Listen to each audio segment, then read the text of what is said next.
여러분, 하나님의 인도하심 속에 살고 계시죠? 매일매일 하나님의 인도하심을 우리가 원하고 하나님의 인도하심 속에 살아가기를 너무나도 사모합니다. 하나님의 인도하심 속에 살아가게 되면 선하신 하나님께서 우리를 푸른 초장으로 실만한 물가로 늘 이끌어 주신다라고 하는 사실을 우리가 믿음으로 고백하게 되어집니다. 5만 번 응답받은 뮬러의 기도 비밀이라고 하는 책을 쓴 조지 뮬러라고 하는 분이 있습니다. 이분은 이제 고아가 된 그런 그 아이들을 위하여서 보육원을 운영하기도 하고 여러 가지 40년 동안 하나님을 위해서 이렇게 사역을 하면서 살았는데요. 이분은 5만 번 기도하여서 본인이 하나님 앞에 응답을 받았다. 5만 번이라고 하는 걸 어떻게 셌을까요? 내가 기도할 때마다 카운트를 하면서 이렇게 적어놨을 수도 있겠지만 그만큼 그의 40년 인생이 그저 하나님의 인도하심, 하나님의 응답 속에서 그렇게 내가 사역을 했고 살아왔습니다. 그 고백을 하는 기도의 응답이라고 하면 대표적으로 조지 뮬러라고 하는 이분을 말할 정도로 하나님의 인도하심 속에 살았던 그런 분이 되어집니다. 이분이 하나님의 인도함을 받았던 비결을 5가지를 말을 했는데요. 여기에 보니까 첫 번째는 이웃을 향한 사랑, 두 번째는 하나님의 뜻을 구하는 기도, 세 번째는 거짓 없는 정직한 마음, 네 번째는 매일의 말씀 묵상, 다섯 번째는 하나님을 향한 전적인 신뢰. 이 5가지를 꼽았어요. 그러니까 여러분 한 가지 한 가지를 보더라도 우리가 신앙생활을 할 때에 너무나도 중요한 내용인 거죠. 그래서 이분이 응답받은 비결, 하나님의 인도하심을 받은 비결을 이렇게 말하면서 본인이 뭐라고 얘기를 했냐면 하나님은 한 번도 나를 실망시키지 않으셨다. 40년 사역의 역사가 주님의 신실한 인도하심의 역사였다. 이렇게 얘기를 했어요. 그러니까 본인의 사역이 본인이 잘해서 본인이 어떤 잘나고 똑똑하고 능력이 있고 그래서 이루어진 것이 아닌 하나님의 인도하심의 역사가 본인의 사역의 역사였다. 이렇게 말할 정도로 그의 어떤 인도하심에 대한 그런 그 감사 또 인도하심에 대한 그런 생각이 분명했다고 하는 것입니다. 자, 여러분, 우리가 살면서 인도함을 받는다라고 하는 것은 어떤 순간입니까? 이렇게 특별한 순간, 어떤 우리가 고난 가운데에서 어떤 어려운 문제 가운데에서 그 문제를 헤어나오게 되거나 혹은 어떤 길을 우리가 결정을 해야 되는데 이 길이 양면으로 이렇게 양쪽으로 되어져 있어요. 그래서 이쪽을 갈 건가 이쪽을 갈 건가 그거를 선택하는 것. 그런 때에 우리는 하나님의 인도하심이라고 하는 말을 씁니다마는 사실은 하나님의 인도하심은 조지 뮬러의 그런 고백처럼 매일매일 우리의 삶 속에서 하나님과 함께 말씀과 함께 기도와 함께 이루어지게 되어질 때 그때에 하나님의 인도하심을 받는다고 하는 사실입니다.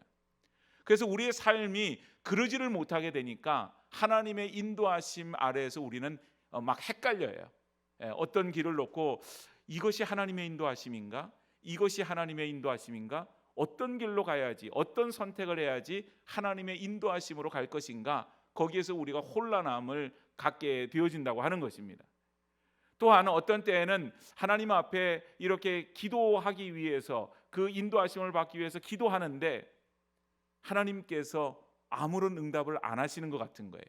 말 그대로 하나님께서 침묵하시는 것 같은 것입니다. 마치 내 기도가 하나님 앞에 드림이 되어지고 상달되어지고 그래서 하나님이 들으시고 하나님께서 응답하시고 역사하여 주셔야 되는데 마치 여러분 우리가 그 빈 벽에다가 공을 이렇게 탁구공 같은 걸 탁 치면 어떻게 되죠? 그 벽을 맞고 튕겨 나오듯이 내 기도가 하나님께 드림이 되지 않는 것 같고 튕겨 나오는 것 같은 그런 마음이 들 때가 있다고 하는 거예요. 그러면 여러분 많은 경우에 기도하는 것을 멈추게 됩니다. 왜냐하면 너무나도 그 일들이 좌절스럽고 절망스럽기 때문에 기도를 안 하게 되는 거예요. 그리고는 그 다음에 나아가는 방향이 뭐냐면 하나님 앞에 끝없는 원망을 하게 되는 거죠. 하나님, 내가 기도하고 하나님 인도하심을 받기를 원했는데 내가 기도할 때 하나님 응답 안 하셨잖아요. 침묵하셨잖아요. 그래서 저는 기도를 멈출 수밖에 없습니다. 기도해도 내 기도가 응답되어지지 않고 내 기도가 벽에 튕겨서 나오는 것 같은 그런 기도인데 내가 더 이상 기도해서 뭐합니까? 낙심이 되고 좌절이 되어서 기도하는 것을 멈추게 된다고 하는 사실이에요. 오늘 여러분, 이런 신앙의 회의감 속에 빠져서 하나님의 인도하심이라고 하는 것이 우리가 원하기는 원하지만 그저 막연하게 생각을 하고 우리가 하나님의 인도하심을 받기보다는 그저 인간적인 지혜나 생각과 지식을 가지고 뭐든지 결정을 하려고 하는 그런 삶의 자리에 놓여져 있지는 않습니까? 여러분, 누가복음에는 계속해서 주님이 말씀하시는 것, 항상 낭망치 않고 기도해야 된다, 이렇게 말씀하고 있으시잖아요. 그래서 어떤 일이 있어도 낙심하지 말고 끊임없이 기도하고 끊임없이 기도하게 될 때 하나님께서 분명히 그 기도를 들으시고 응답하신다, 그것을 약속해 주고 있으신 거예요.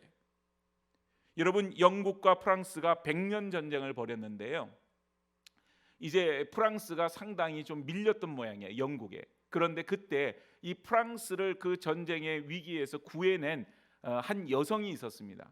여러분들 한번 들어보셨을 거예요. 잔다르크라고 하는 그런 여성이 있었어요. 이 어린 소녀였는데요, 그가 전쟁터에 나가서 그 영국으로부터 프랑스를 구해냅니다. 그런데 어느 날 이 잔다르크의 적이 잔다르크에게 이렇게 물었다고 하는 거예요. 당신은 하나님의 음성을 듣는다고 하는데 나는 왜 들을 수 없는가? 당신은 늘 하나님의 음성을 듣는다 이렇게 말하는데 왜 나는 못 듣냐? 그러고는 물었다는 거예요. 그랬더니 잔다르크가 하는 말이 이렇게 얘기를 했대요. 그것은 당신이 들으려고 하지 않기 때문이다. 여러분, 우리가 하나님의 인도하심을 받기를 원하고 주의 응답을 받기를 원하는 것, 그것은 어떤 특별한 어떤 능력을 가진 사람, 하나님의 특별한 사랑을 받은 사람, 그런 사람에게만 하나님의 응답이 있고 하나님의 인도하심을 받는 것이 아닌 줄로 압니다. 오늘 우리에게 있어서는 하나님의 말씀을 들으려고 하는 자세가 있고요, 끊임없이 하나님 앞에 구하려고 하고요, 또 하나님의 인도하심을 받는 것을 너무나도 사모하는 그런 마음으로 우리가 신앙생활을 하게 될 때 하나님께서는 우리를 분명히 응답하시고 인도하여 주시고 우리의 삶을 하나님께서 기뻐하시는 방향으로 이끌어 주실 줄로 믿습니다. 자, 그런데 오늘 본문을 통하여서 우리가 먼저 하나님의 인도하심 속에서 어려워하는 이 하나님의 침묵에 대해서 한번 생각해 보려고 그래요. 정말 하나님은 우리 가운데 침묵하시는가? 침묵하신다면 왜 도대체 침묵하시는가?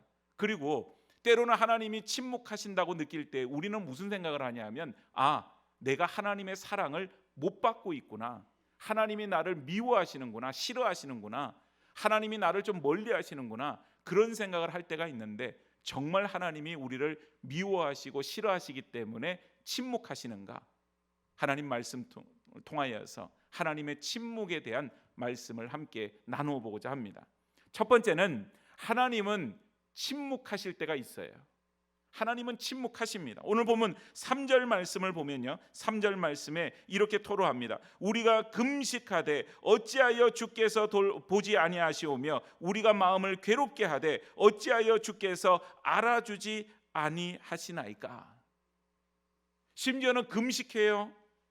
우리가 정말 괴로움을 토로하며 하나님 앞에 아뢰고 하나님 앞에 구하는데 하나님은 우리의 마음을 알아주지 않는 것 같아요. 여러분, 어떨 때 섭섭하세요? 이럴 때 아닙니까? 내가 가정 속에서 누구에게, 식구들에게 이런 말을 했는데 내 마음을 몰라주는 것 같은 거예요. 내 나름대로는 하느라고 하는데 내 마음을 몰라줘요. 마음에 섭섭함이 생기죠. 어떨 때 기쁨을 얻나요? 그러면 반대죠. 뭐 엄청난 것을 내가 선물로 받아야만 기쁨을 누리는 것, 가끔가다 그런 분들도 있긴 있더라고요. 그래서 뭐 물질을 많이 주면 그냥 좋죠. 그런데 여러분, 그것보다도 더 중요한 것, 기쁨을 얻을 때가 뭐가 있겠어요? 내 마음을 누군가 알아주게 될 때 위로가 되고 기쁨이 되지 않습니까?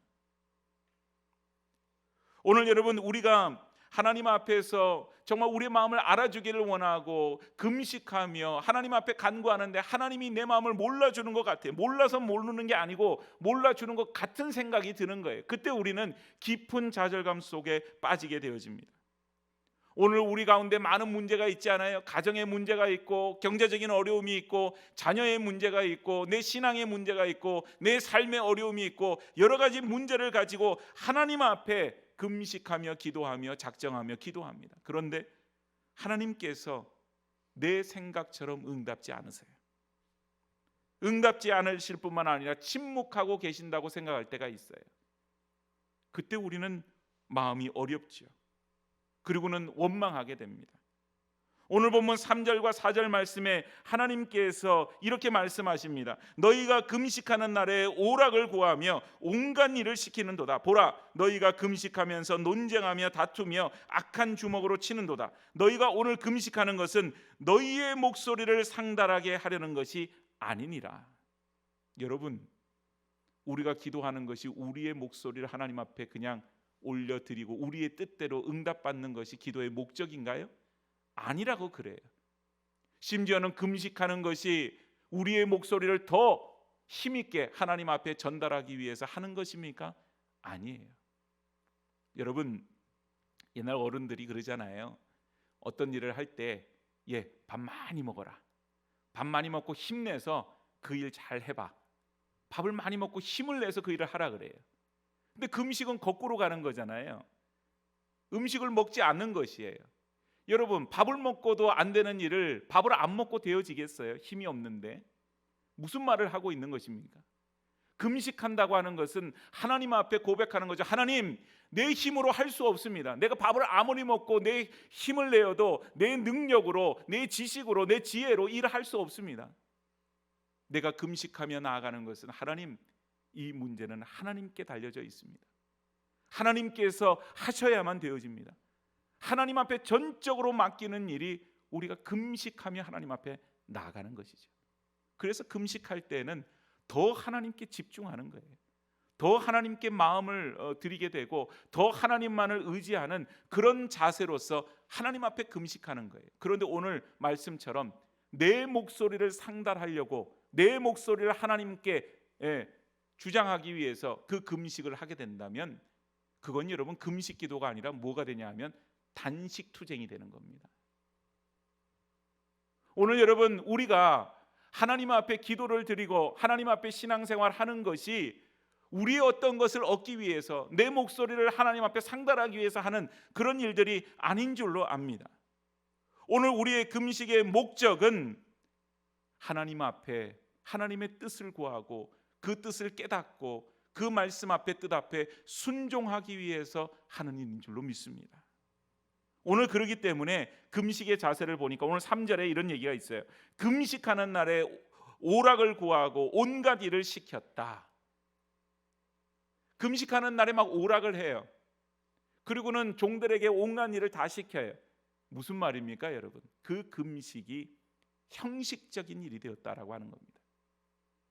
우리가 하나님 앞에 나아가서 하나님께 구하고 하나님의 인도하심을 원하고 하나님 앞에 기도하는 일이 우리에게 형식적인 일로 치우치면 그 속에서 하나님의 인도하심을 받기도 어려울 뿐만 아니라 하나님이 기뻐하시는 우리의 믿음 생활이 될 수가 없다고 하는 사실이에요. 또 더 나아가서 4절에 보니 금식하면서 논쟁하고 다투며 악한 주먹으로 치는도다. 이웃에게 악한 일을 행하면서 내가 금식하기 때문에 내 기도가 응답되어질 거야. 이웃에게 그렇게 사랑을 베풀지 못하면서 내가 금식하는 이 것으로 인하여서 내 소원이 이루어질 거야. 그것은 위선적인 신앙생활의 모습인 것이죠. 사랑하는 여러분, 이런 금식의 모습 속에 하나님은 침묵하셨어요. 왜 침묵하셨습니까? 오늘 본문 1절 말씀을 보면 크게 외치라, 목소리를 아끼지 말라, 내 목소리를 나팔같이 높여 내 백성에게 그들의 허물을, 야곱의 집에 그들의 죄를 알리라. 그들의 허물, 그들의 죄, 그것을 깨닫게 하기 위해서 하나님은 때로는 침묵하신다고 하는 사실이에요. 여러분, 어린아이가 떼쓴다고 다 들어주면 그 다음에 어떻게 되겠어요? 뭔 일이 생길 때마다 떼쓰지 않겠어요? 어린아이가 슈퍼마켓 데리고 갈 때마다 거기서 울며 자기가 원하는 것 얻어내기 위해서 떼를 쓰는데 그때마다 부모가 들어주게 되면 그 아이는 그 앞에서 떠나지를 않을 것입니다. 그런데 단호하게 그것을 무시하고 침묵하게 될 때는 이렇게 하면 들어주지 않는구나 라고 하는 것도 깨닫게 되겠죠. 오늘 여러분, 우리의 마음대로, 우리의 뜻대로, 우리의 생각대로 하는 신앙생활을 하나님께서 침묵하지 않으시고 그래 네가 이런 정도의 행위를 하니 내가 들어주마 그리고 해버리시면 사람들은 아마 이렇게 하는 것이 정답이라고 착각하게 될 것입니다. 하나님은 우리의 잘못된 신앙의 태도 속에서 침묵하십니다. 그리고는 우리로 하여금 우리의 죄와 허물을 깨닫게 되어지기를 원하세요. 그런데 여러분, 우리는 그런 그 침묵 속에서 오히려 우리의 죄를 깨닫고 우리의 잘못된 태도나 그런 생각을 깨닫기보다는 어떻게 해요? 우리는 좌절하고 원망한다고 하는 것이에요. 사랑하는 여러분, 지금 우리는 하나님을 바라보고 있습니까? 하나님만을 의지하고 하나님만을 붙들고 하나님의 인도하심을 원하고 그 속에서 내 생각이나 내 뜻이나 내가 원하는 바는 철저하게 하나님 앞에 내려놓는 가운데에서 하나님 바라보고 있어요. 거꾸로 되어서 내가 하는 일, 내가 원하는 대로, 내가 소원하는 대로 하나님께서 그저 뭐든지 다 이렇게 해주셔야만 그것이 하나님의 인도하심이고 내 기도의 응답이라 그렇게 생각하지는 않나요? 오늘 여러분, 우리의 신앙생활이 기복적이 되어진다라고 하는 것은 자기중심적이 되어진다 이 말입니다. 신앙생활의 중심은 내가 아닌 바로 하나님께서 나를 이끄시고 인도하심 속에 내가 순종하는 일이 되어질 것입니다. 그게 신앙생활이죠. 내가 하는 대로 내가 섬기는 신이 있어서 도와주는 것이라면 우상숭배와 다를 것이 없는 것이죠. 하나님은 분명히 선하신 분이세요. 하나님은 사랑의 하나님이세요. 그래서 우리 자녀들을 하나님께서 사랑하여 주시고 선한 길로 이끌어 주시고 인도하여 주시는 것 하나님은 인색하지 않으십니다. 우리에게 얼마든지 좋은 것으로 이끌어 주시고 인도하여 주실 그런 준비를 하고 계세요. 다만 우리의 자세가, 우리의 믿음이 죄 가운데서 세속적으로 그렇게 세워지게 될 때 하나님은 침묵하실 수밖에 없다고 하는 사실이에요. 오늘 저와 여러분들이 우리의 믿음의 중심을 나가 아닌 내 자신이 아닌 하나님께로 옮겨갈 수 있기를 바랍니다. 하나님 중심으로 하나님의 뜻, 하나님의 생각, 하나님의 인도하심 속에 내가 순종하고 내가 엎드리고 내가 하나님의 뜻 앞에서 살아가는 그런 복된 인생, 하나님의 인도하심을 받는 주의 백성들이 되어지기를 주의 이름으로 축복합니다. 두 번째는 하나님께서 침묵하시고 아무것도 안 하시는 것이 아니라 우리 가운데 요구하십니다. 우리 가운데 이렇게 하라고 말씀하시는 부분이 있다는 거죠. 오늘 보면 6절과 7절 말씀을 다시 한번 보면요, 내가 기뻐하시는 금식은 흉악의 결박을 풀어주며 멍에의 줄을 끌어주며 압제당하는 자를 자유하게 하며 모든 멍에를 꺾는 것이 아니겠느냐. 또 줄인 자에게 내 양식을 나눠주며 유리하는 빈민을 집에 들이며 헐벗은 자를 보면 입히며 또 내 골육을 피하여 스스로 숨지 아니하는 것이 아니겠느냐. 자, 여러분, 이사야가 활동하던 이 시기도 이스라엘이 대단히 혼란스러운, 영적으로 혼란스럽고 사회적인 불의가 가득한 그런 시기였습니다. 그러다 보니 이런 시기가 되면 세상의 어떤 그런 그 동물의 세계처럼 약육강식의 그런 법칙이 세워지게 되는 거예요. 그래서 힘 있는 사람은 어떻게 해요? 힘 없는 사람들의 것을 더 빼앗아요. 그래서 더 많이 가지려고 해요.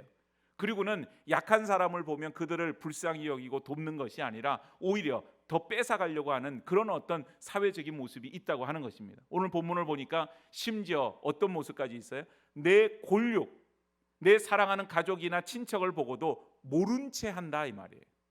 왜 모른 채 하겠어요? 그들이 보니까 어렵거든요. 도와줘야 될 것 같거든요. 근데 도와준다고 하는 것은 내 주머니에서 나가야 되잖아요. 그러니까 그들의 어려움을 외면하고 모른 채 하는 그런 지경까지 이르게 됐다고 하는 것입니다. 그런데 하나님께서 우리에게 요청하시는 것은 그렇게 하지 말라 그래요. 근데 오늘 이 말씀을 보면 누가복음 4장 18절의 말씀과 연결되어지는 것을 보게 되어집니다. 누가복음 4장 18절 말씀을 보면 주의 성령이 내게 임하셨으니 이는 가난한 자에게 복음을 전하게 하시려고 내게 기름을 부으시고 나를 보내사 포로된 자에게 자유를, 눈먼 자에게는 다시 보게 함을 전파하며 눌린 자를 자유롭게 하고. 여러분, 지금 이 말씀은 예수님께서 이 땅에 오셔서 어떤 삶을 살아가게 될 것이고 어떤 일들을 하게 될 것인가, 그걸 말씀하고 계시고요. 구약에 있는 말씀 속에서 이미 예수님의 어떤 삶의 그런 형태를 말씀하고 있는 그런 내용이에요.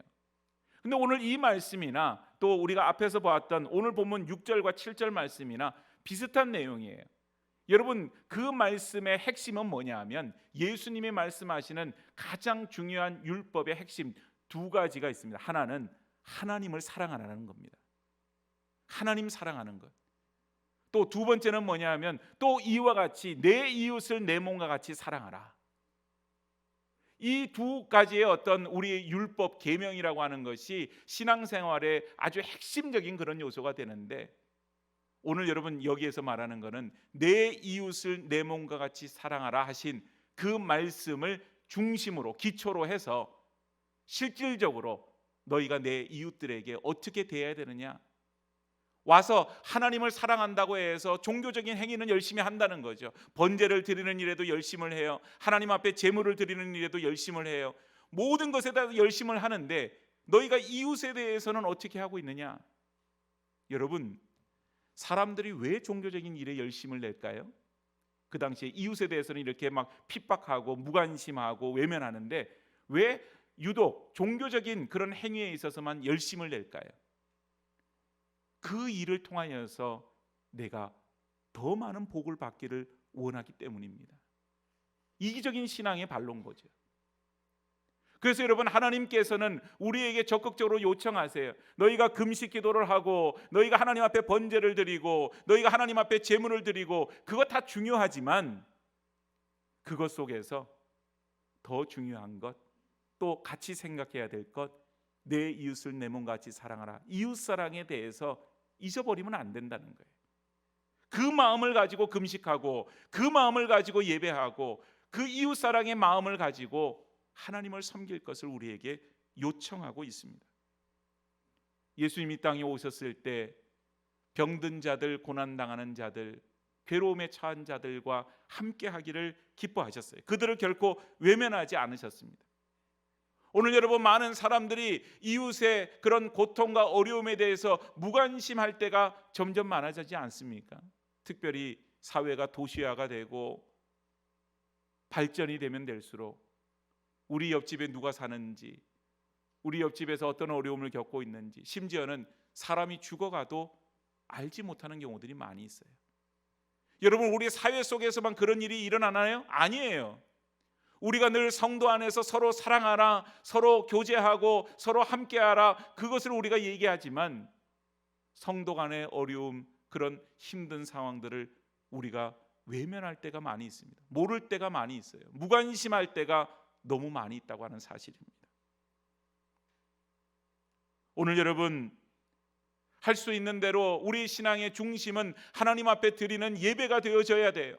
하나님 앞에 기도 생활이나 말씀 생활이나 헌금 생활이나 또한 하나님 앞에 봉사하는 생활도 열심을 내어야 될 것입니다. 그러나 여러분, 그것 못지않게 우리가 서로에 대해서 관심을 가지고 돌보고, 병든 자가 있으면 위에서 기도해주고, 우리가 마음을 쏟는 일에도 열심을 다 내어야 할 줄로 믿습니다.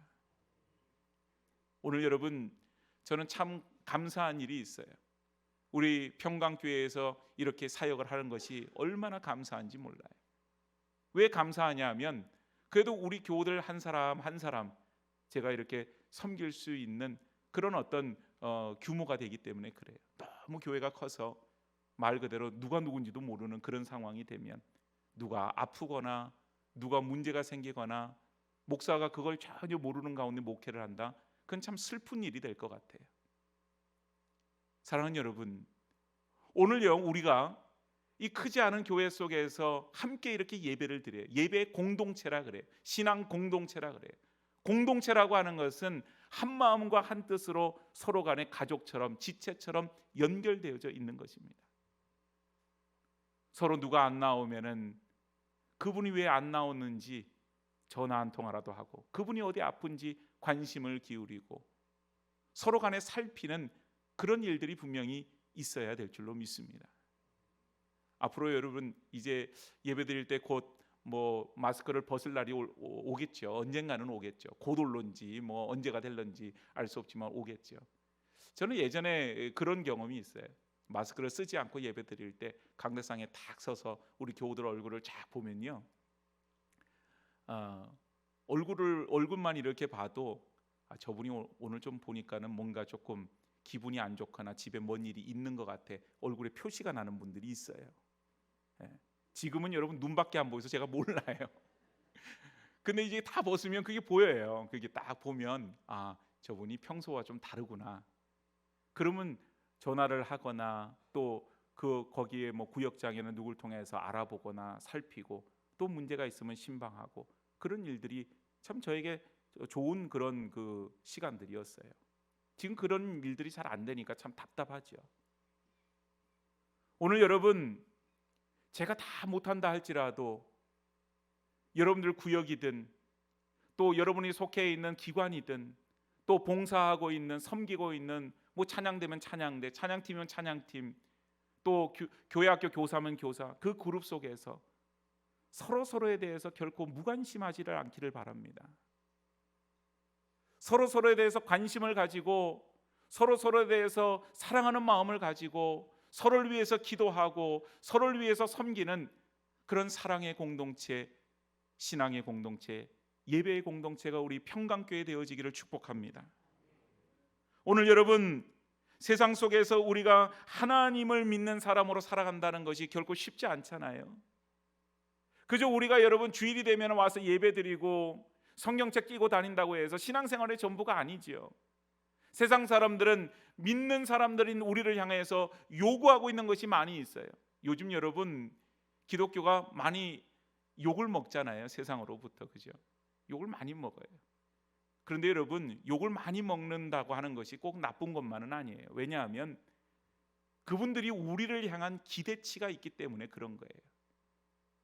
자기들이 생각할 때는 그래도 하나님을 믿고 예수를 믿는 사람은 뭔가 달라도 달라야 될 것 같은데 그러지를 못한 거예요.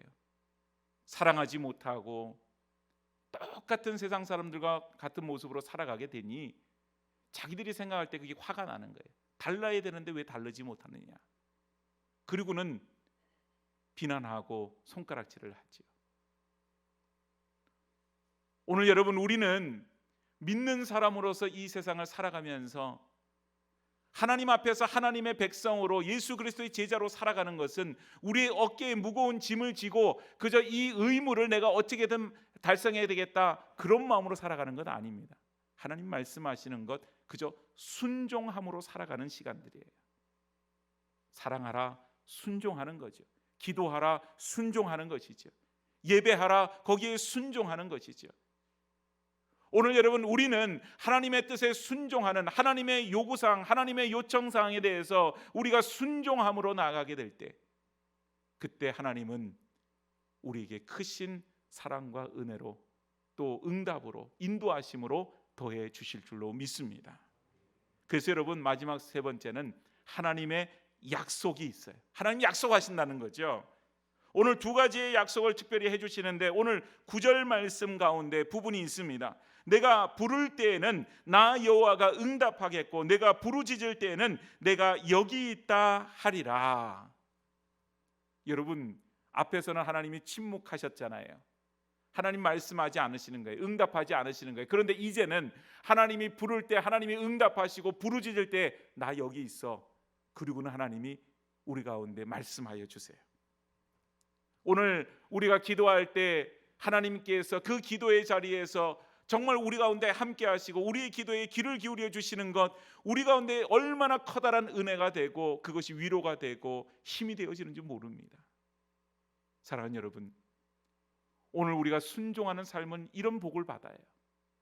기도할 때 하나님이 응답하시고 그 내가 기도하는 그 자리, 주의 성전 이 자리뿐만 아니라 내가 가정에서든 내가 차 안에서 운전을 할 때든 내 직장이든 어디든지 간에 내가 기도하는 그 자리에 하나님이 함께하여 주시겠다 약속하시잖아요. 얼마나 큰 힘이 되는지 모릅니다.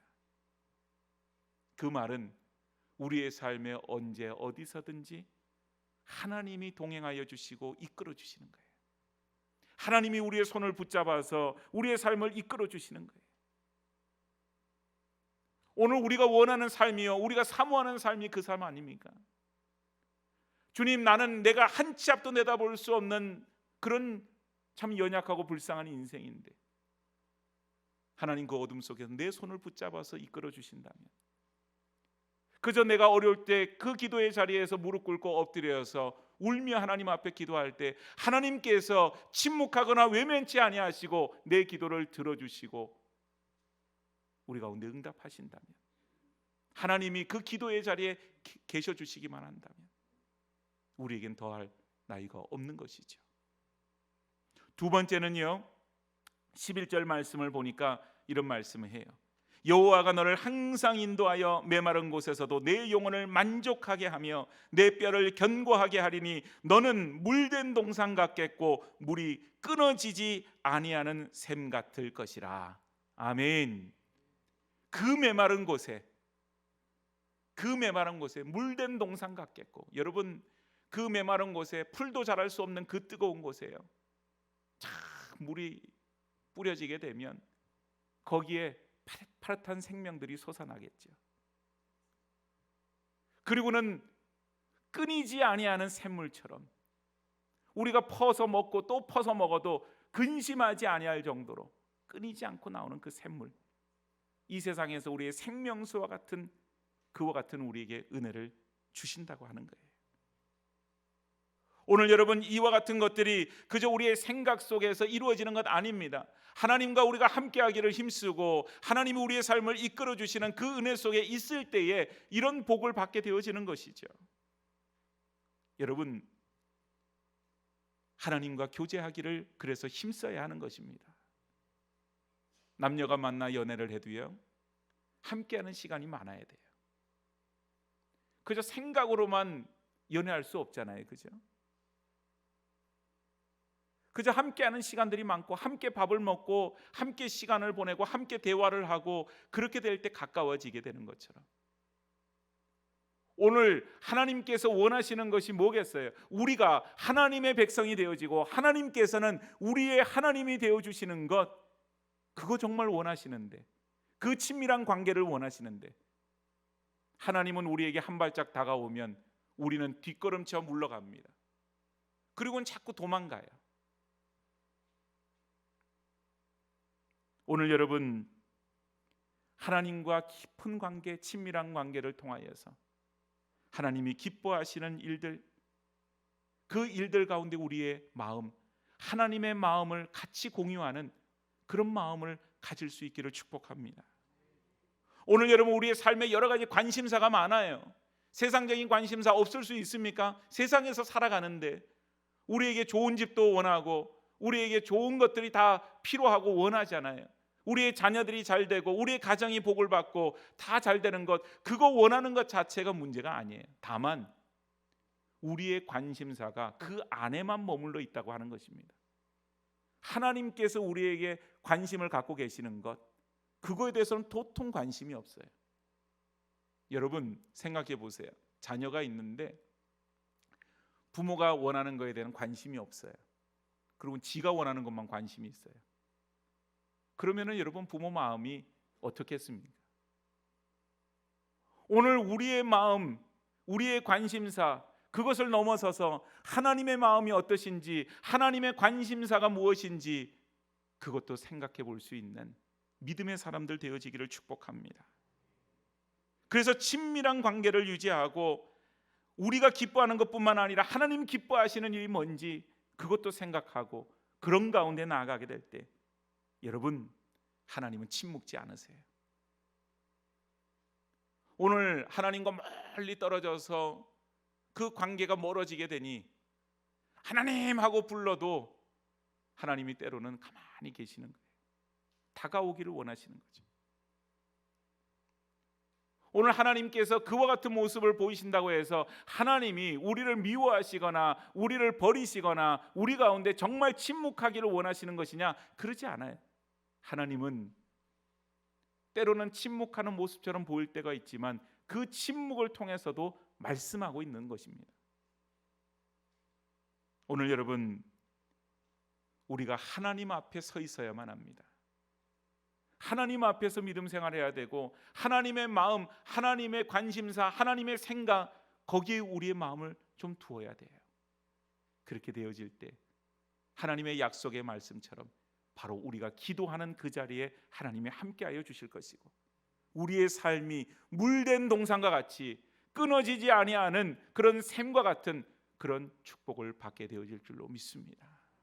오늘 저와 여러분들의 삶이 하나님이 때로 침묵하신다고 해서 놀라지 말고 당황하지 말고 더 나아가서 좌절하거나 실망하거나 더 나아가서 원망하지 아니하고 그럼에도 불구하고 하나님께로 한 발자국 더 나아가서 하나님 앞에 끊임없이 기도하고 하나님과 친밀한 교제를 나누기를 힘쓰므로 말미암아 하나님의 침묵이 아닌 놀라운 축복으로 이어지는 그런 복된 삶을 살아갈 수 있기를 주의 이름으로 다시 한번 간절히 축복합니다.